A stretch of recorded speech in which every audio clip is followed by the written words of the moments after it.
Okay, so you know you need to network, and maybe you've started. You are forcing yourself to go to mixers, or you're taking Zoom calls or meeting people for coffee, but something still just doesn't feel quite comfortable. Or maybe it's not paying off the way you hoped. Well, today we are talking all about what the advanced networking pros do so that they do feel comfortable, so that it does pay off. This episode is going to be a little bit of a hodgepodge, a little bit of a grab bag of different networking tactics from before going to an event, at an event, after an event, and just networking in general. Because remember, networking isn't just going to mixers and getting business cards, it's building a relationship.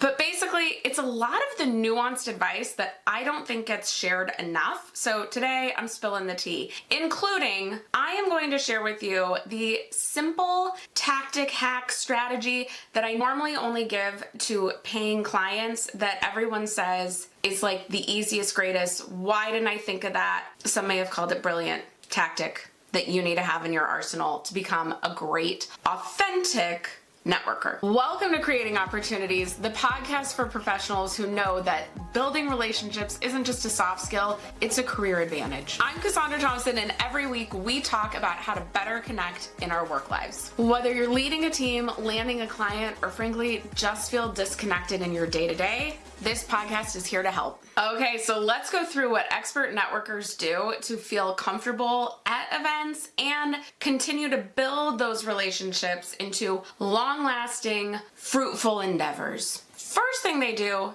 they plan. Whether it's going to an event or one-on-one, they plan ahead. I think it's shocking how many people register for an event or make the invite for coffee, get the date on the calendar, and then they just show up. Or you just turn on the Zoom and go, okay, it's great to meet this person. We gotta have a plan. What do you wanna know about them? What do you wanna ask them?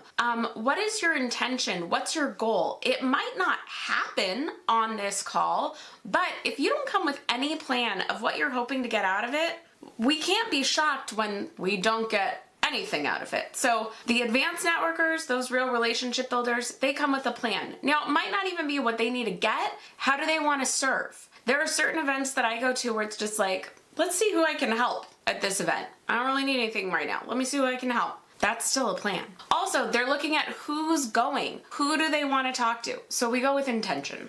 And then this one's going to sound kind of funny, but the advanced networkers, they check the news before an event. Now, this one sounds really weird, but we have to remember, we now live in a really fragmented world where we don't all watch the evening news or the morning news. You know, growing up, 7 a.m., the Today Show was on.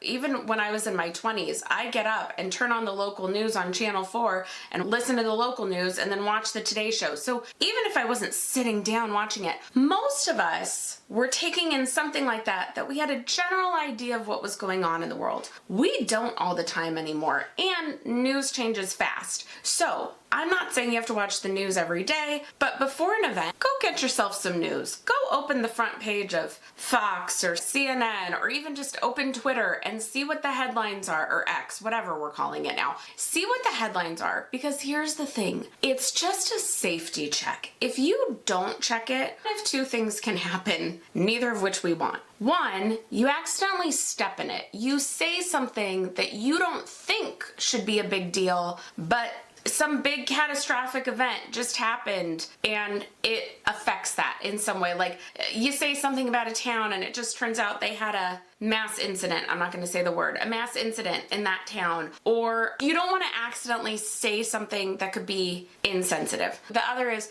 you look stupid. That's the honest truth. You don't know what's going on, and depending on who you're talking to, they kind of think you look kind of dumb. So this was years ago, and this is no fault of my friend's, but she said she felt dumb afterwards.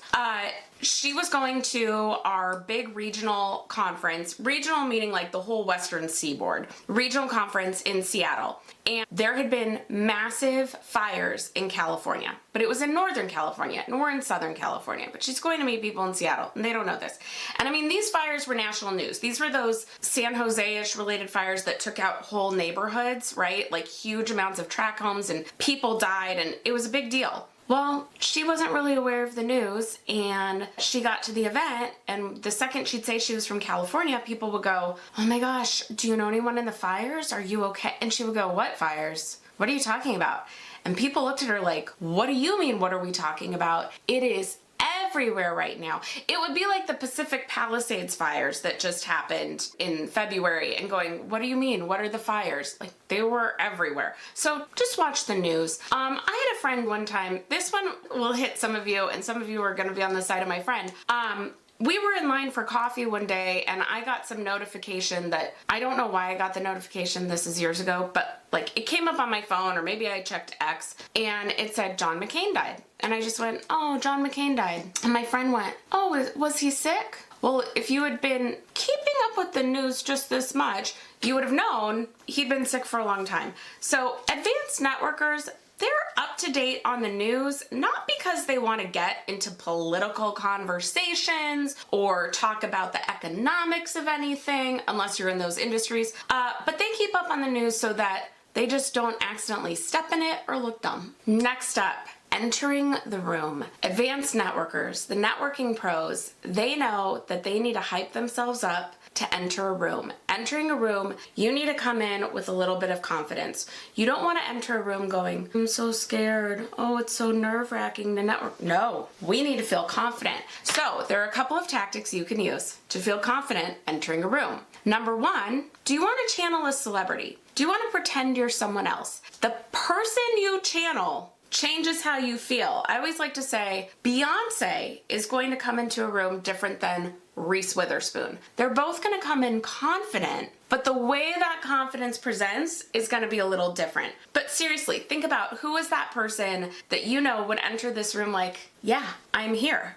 Maybe we need to channel a little bit of their energy. Now, that will work for some of y'all. I'm in this category. I don't want to pretend I'm someone else. So your version is pretend you're on a reality show. If I'm coming into this room on a reality show, I've got a camera guy with me, I've got someone with a boom mic over me, there's a producer over the side checking everything, I've got an entourage. I'm not coming into this room going, oh, I'm so nervous to be here. No, I'm like, hi, nice to meet you. Oh, do you want to talk to me because I have all these people around me? Because you want to be on TV? Okay, great. Like, it just changes the energy. Now, you don't have to be snobby about it, but like, you're gonna turn it on a little bit because you're thinking, oh, there's a camera following me. So turn it on. Smile a little bit. Okay, the complete opposite. This is the third tactic for those of you who are like, I don't want either of those. Pretend you're invisible. Pretend no one sees you, because let's be real, no one's paying attention to you anyway. So we're not gonna come in invisible, shriveled, scared, but we're gonna come in invisible in the sense of like, I can relax because no one sees me, and just take a lap before we start talking to people. So that's how we can enter a room. That's an advanced networking tactic. Now, this last one that I wanna give you for being in an event, this is one of the things that I think is the hardest to do. We think going up and talking to people is hard. You know what's harder? Leaving the conversation. Leaving the conversation is hard. Now, in my Confidently Connect workshop, I go through different strategies on this, but right now I'm gonna break down for you one of the hardest. I call this when we have to leave the introduction marathon. So I am still scarred to this day from this one situation that happened, and I've had versions of it happen since, and I've finally learned how to handle it. But the introduction marathon is when you meet with someone. So I was at an event, I was at Create and Cultivate's happy hour, and I wanna say like 2019. It stuck with me that long, y'all. And I am at a high top with one girl, you know, oh, can I talk with you? Great. We start talking. Of course we do the intros. What do you do? What are you about? What's your name? Great. Right as we finish that, we're about to start having a conversation, another woman comes up. Oh, can I join you? Oh my gosh, of course, right? Love that we look welcoming. She comes and joins us. What's your name? What do you do? Here's my name. Here's what I do. Here's her name. Here's what she does. Great, let's start to have a conversation. Oh, what's that now? Somebody else comes up. Great. Can I talk with you? Of course, please come join us. We know what it's like to feel alone here. Yes, we want to be inclusive. Great. Okay, so then we do it again, right? At this point, we're now joking between, oh, I could introduce her at this point. She could introduce me. Right? Because we've done this so much. Okay. Every time we got around finishing the intros, someone new would join and we start over. We're never gonna get a real conversation going. I can't keep doing this. They were lovely people. I've stayed in touch with some of them. But like now I've had all the intros and it's time to move on. I need to leave. I need to leave this conversation. You have probably been in the same situation at some point where you're just like, it is time for me to go. So this is where you want to use what's called the changing of the guard. Somebody new comes in, you are going to go out. But we don't want to be rude to that new person. It's not their fault. So you have to handle this delicately. I was about to say eloquently and delicate together. That doesn't work. You need to handle this delicately. So this is what it looks like. This person comes in and before the intros start, because what's going to happen is everyone goes, hi, of course, please join us. What's your name? Before you're gonna interrupt politely, you're gonna go, oh, you know what, y'all, I'm gonna go refill my drink or I see a friend, but it was so nice meeting everybody, and if you didn't get their contact info, you're gonna get their cards or their contact info. Can I get your info, or I'll find you later, something like that.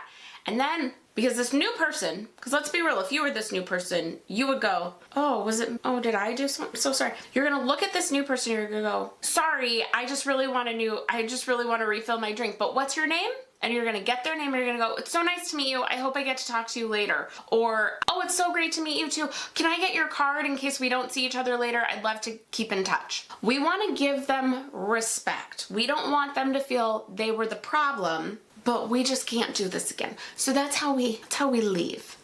Now, like I said, that is included in my Confidently Connect on-demand workshop. You can get that anytime. The link for it will be in the description box below. But in that workshop, before we get into some of the other techniques, including that one I normally only give clients that I'm wildly giving in this video, that workshop walks you through all the tactics, all the strategies from pre-event, during event, and after event to feel confidently yourself. Because my thing is, you don't need to work a room, you just need to feel like you in it. So how do we do that? We learn all these different strategies and tips, including how to enter the conversation, what to say to people. It's all in there. So if you're like, I think I need more help with this, go get the workshop click the link below, right? Click the link in the show notes. So now let's move on to what the networking pros do once they've left.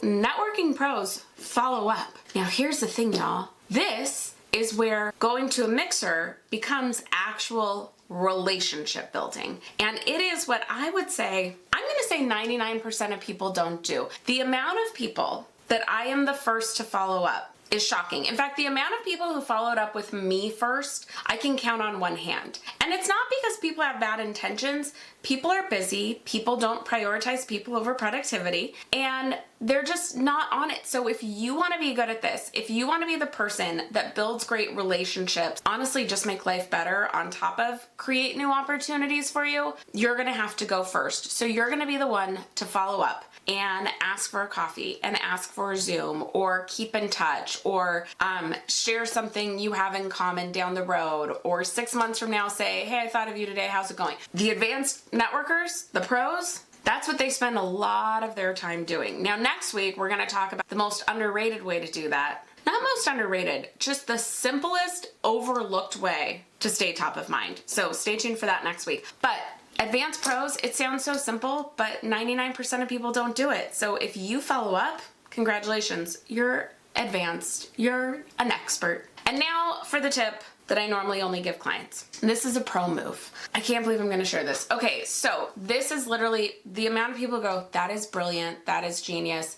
You're gonna hear it and go, that's pretty simple, but people don't do it. So we live in a world now where we actually do one-on-ones over Zoom far more than in person. Now, back in the day, if I invited you for coffee, and it depends on the scenario, right? Sometimes we know if we're getting a coffees, we're both paying for our own coffees. But if it's someone who's maybe a level above you or you want to show respect, you're gonna pay. The etiquette was always you invited them, you're paying for their coffee. You're paying for their scone, right? It's on you. But now we do Zooms, which is great. It actually makes this a lot more equitable for all, that you don't have to be buying someone's coffee to take them to get advice or to have a conversation. However, it's a great sign of respect to do so. So my big thing is, if somebody does you a solid and has a conversation with you over Zoom that's helpful to you, that they're giving you some advice, or you had asked them like, hey, it was great meeting you at that event. I'd love to have a Zoom with you. Let's chat more. And they really shared something helpful. Go get a Starbucks e-gift card. You're going to email them that gift card and say, hey, if we'd met in person, I would have bought your coffee. So tomorrow's round, tomorrow's caffeine is on me. Something like that. Something silly, something light, but just wanted to say thanks. Now, I will be honest, so I'm going to get real deep on this with you. Sometimes those Starbucks gift cards don't get to people the right way. So I now do the QR code, right? If you have your own Starbucks app, I do the barcode and put a picture of that in the email, and I just tell them like, feel free to show this barcode below and get tomorrow's coffee order on me. People love this. Even if they don't take you up on it, they can't believe you thought of doing this. They think this is the greatest thing in the world because it shows you cared, because it shows you valued what they told you. So go ahead, send that Starbucks gift card. And if you do this, please message me and let me know you did it. I would love to know how it went for you. So that is it. I told you, it's a little bit of a grab bag of advice on this one, but it's a lot of overlooked networking talk that I don't hear people sharing, and so wanted to share it with you. If you want the link to Confidently Connect workshop, you can grab that in the description box below or in the show notes. And like I said, next week we will talk about the simple, overlooked way to keep a relationship going and stay top of mind. So I'll see you in the next one. Thank you for tuning into the Creating Opportunities podcast. If you found this valuable, please hit subscribe wherever you're listening, and it would really help us out if you leave a quick review on Spotify or Apple Podcasts. And if you are watching this on YouTube, hi to my YouTube folks, please like and comment below. I do read every one, and it's small things like that that make a big difference in getting this show out there to more people who want to have better relationships in their work lives. So thank you for that, and I'll see you in the next